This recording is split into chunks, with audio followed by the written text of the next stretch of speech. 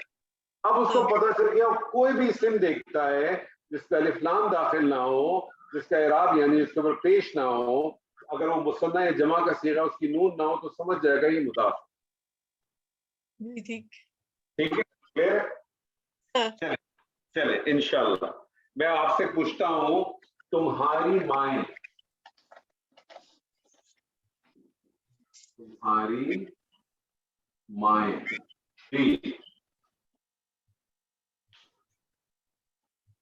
امکم ماں کی عربی کیا ہے؟ امن امن. دو ماں کی عربی امہات امہا دو ماں کی عربی ایک سے دو بنانے کا کیا قانون ہے؟ انی جی زور سے بولیں. امانی جی دوبارہ بولیں. سر آنی ایڈ کرنا نا. ہاں تو بنائیے, کیا بنے گا؟ امن سے کیا بنے گا؟ امانی امتانی امتانی امتان امتانی کیوں بنے گا؟ امن ہے نا, امن کی جمع مثنیٰ کیا بنے گا؟ الف لام ایڈ کرنا ہے نا. امانی یہ امانی بولا ہے آپ, میں پھر نے ہماری منع آواز کیا, میں امتانی والے کو روک رہا ہوں. آپ کو میں نے کہا میری غلطی ہے افضل جی. اس کی جمع بتائیے. امہات امہات. تو بنائیے تمہاری مائیں. امہاتکم جی امہاتکم امہاتکم امہاتی کو کیوں امہاتی کو؟ امہاتو جی امہاتکم امہاتو. امہاتی کیوں کیا آپ نے نگت جی؟ دوسری طرف دیکھ رہے تھے, کہاں دوسری طرف؟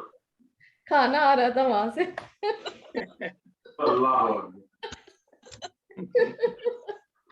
سوری. تمہاری مائیں امہاتکم, تمہاری مائیں امہاتکم. میں آپ سے کہتا ہوں تمہاری بہنیں, میں آپ سے کہتا ہوں تمہاری بہنیں. بہن جی اخواتکم اخواتکم اخواتکم.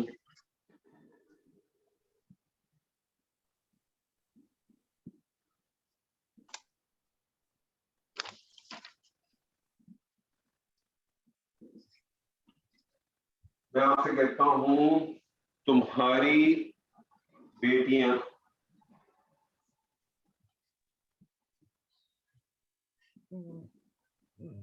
بناتکم بناتکم بناتکم بناتکم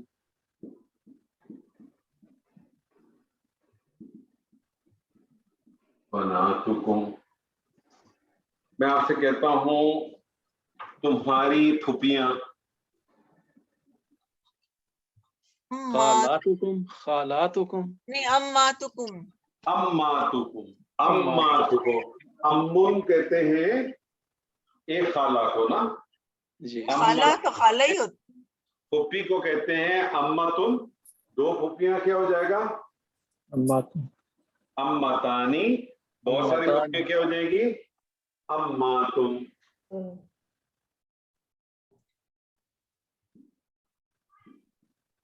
اماتکم تمہاری پھوپھیاں. تمہاری خالائیں خالات خالاتکم خالاتکم.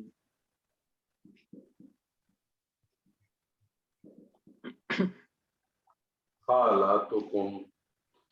تمہاری بھائی کی بیٹیاں. بناتو الاخی بناتو. الاخی اس کو بنائیں کیا بنے گا؟ ملا کے پڑھیں کیا بنے گا؟ اخی جی بنات اخی بنات الاخی. تمہاری بہن کی بیٹیاں.